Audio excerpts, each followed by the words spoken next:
সেই অকণমান ৰেষ্ট লৈ আজৰি হৈ এতিয়া আজি অকণমান স্কিন কেয়াৰ কৰিম। বহুত দিনৰ মূৰত অকণমান সময় পাইছোঁ, তাৰ বাবে এতিয়া স্কিন কেয়াৰ কৰিম। মানে ঘৰুৱা সামগ্ৰীৰে গ'ল্ড ফেচিয়েল দেখুৱাই থাকিম, আপোনালোকে চাই থাকিব। তাৰপাছত প্ৰথমে ইয়াত বেণ্ডডাল মই লগাই লওঁ, নহ'লে গোটেই চুলিখিনি লেতেৰা হৈ যায়। বেণ্ডডাল লগাই ল'লোঁ। এতিয়া লৈছোঁ মই প্ৰথমে কেঁচা গাখীৰে প্ৰথমে মুখখন মই ভালদৰে চাফা কৰি ল'ম। মুখখনেৰে একদম ভালদৰে চাফা কৰি ল'ম গাখীৰেৰে। অলপ সময় ধুনীয়াকৈ এনেদৰে ঘূৰি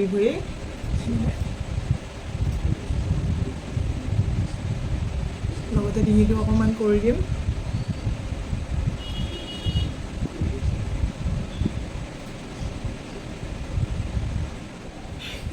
গাখীৰে এনেদৰে চাফা কৰাৰ পাছত মই মুখখন ধুই নেপেলাওঁ হা, অকণমান এনেদৰে মাছাজ কৰা টাইপত ড্ৰাই কৰি লওঁ।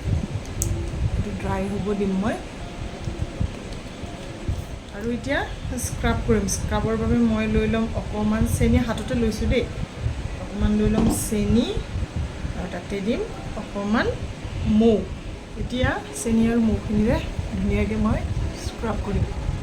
লাহে লাহে দেই, স্কিনত বহুত জোৰছে নিদিব। মোৰ অকণমান অইলি স্কিনটো কেতিয়াবা পিম্পলছ ওলায়, তেতিয়া কিন্তু মই চেনিৰে স্ক্ৰাব নকৰোঁ। তেতিয়া চেনিটো কেতিয়াবা পাউডাৰ কৰি লওঁ বা স্ক্ৰাব নকৰোঁ। এইকেইদিন পিম্পলছ নাই কাৰণে মই মানে স্ক্ৰাব কৰিছোঁ।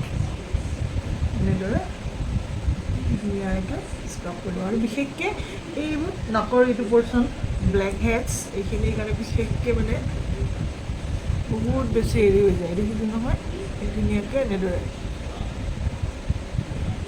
আকৌ আপোনালোকে মানে মোৰ মুখখন অকণ বগা, হাতখন কলালৈ মন্তব্য নকৰিব, কাৰণ কিয় মই আপোনাৰ কি হয় স্কুটি চলাই থাকোঁতো, তাৰ কাৰণে মোৰ হাতখন যত্ন লওঁ যদিও দেখিছেনে কালাৰটো মুখৰ লগত একদম নিমিলে। মানে মুখখন মানে যিমান হওক স্কুটি চলাওঁতে পূৰা ঢাকি যাওঁ, হাতখন মানে মোৰ নোৱাৰোঁ। আৰু বেছি গৰমত হাত দীঘলো পিন্ধিব নোৱাৰি, সেইকাৰণে মানে ক'লা পৰিছে। লওঁ যত্ন, কিন্তু তথাপিও মানে তাৰ ছানবাৰ্ণটো মই আঁতৰাব পৰা নাই একদম।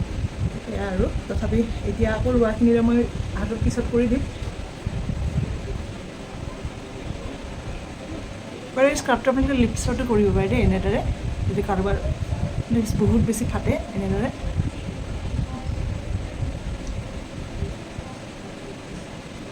আৰু এনেদৰে লাহে লাহে কৰিব দেই, জোৰত নকৰিব কিন্তু, নহ'লে স্কিনটোৱে কষ্ট পাব। যিমান পাৰে লাহে লাহে কৰিব।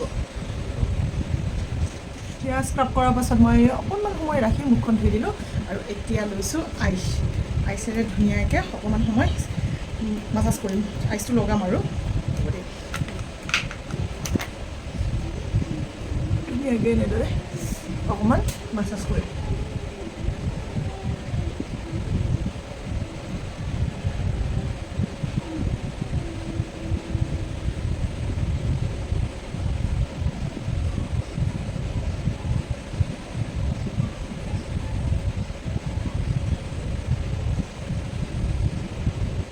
এতিয়া আইচটো লগোৱা হোৱাৰ পাছত অকণমান ড্ৰাই হ'বলৈ দিছোঁ। দি এতিয়া মই এয়া লৈছোঁ, দেখিছে ন, পিঠাগুড়ি। আৰু ইয়াতে দিম এতিয়া নাৰিকল তেল, প্ৰয়োজন অনুপাতে দি দিব। তাৰপাছত অকণমান দিম মৌ দি মই আটাইখিনি প্ৰথমে ভালদৰে মিক্স কৰি ল'ম। এয়া হৈ গ'ল মোৰ পেক ৰেডি। ইয়াতে মই কিন্তু অকণমান কেঁচা গাখীৰ দিছোঁ দেই, আপোনালোকে এৰি দিব পাৰে, এল'ভেৰা জেলো দিব পাৰে কেঁচা গাখীৰ নাথাকিলে। দি ধুনীয়াকৈ পেকটো ভালদৰে মিক্স কৰি এনেদৰে মুখত লগাই দিব।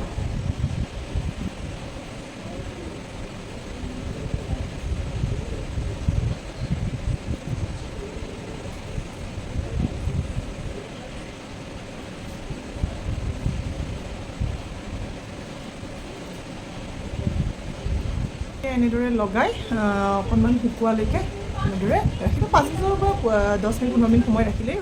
10 মিনিট সময় মই ৰখাৰ পাছত এনেদৰে ঘূৰি ঘূৰি চাফা কৰি দিম দেই, কাৰণ যিহেতু আমি তেল দিছিলোঁ ন, অকণমান মাছাজ টাইপো হৈ যাব। এনেদৰে ধুনীয়াকৈ ঘূৰি আঁতৰাম মানে। আৰু আপোনালোকে এনেদৰে কৰিব চাবচোন, নিজেই গম পাব পাৰ্থক্যটো, স্কিনৰ ডিফাৰেঞ্চটো আপোনালোকে।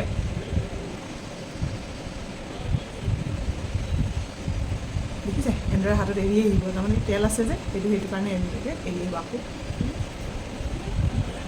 এতিয়া মই ধুনীয়াকৈ ধুই আহিলোঁ, দেখিছেনে একদম চাফা হৈ গৈছে স্কিনটো। আপোনালোকেও এনেদৰে কৰক। মোৰ স্কিন কেয়াৰটো ভাল লাগে আপোনালোকে লাইক কৰি দিব। নেক্সট ভিডিঅ'ত আপোনালোকক লগ পাম। আজিলৈ বাই বাই।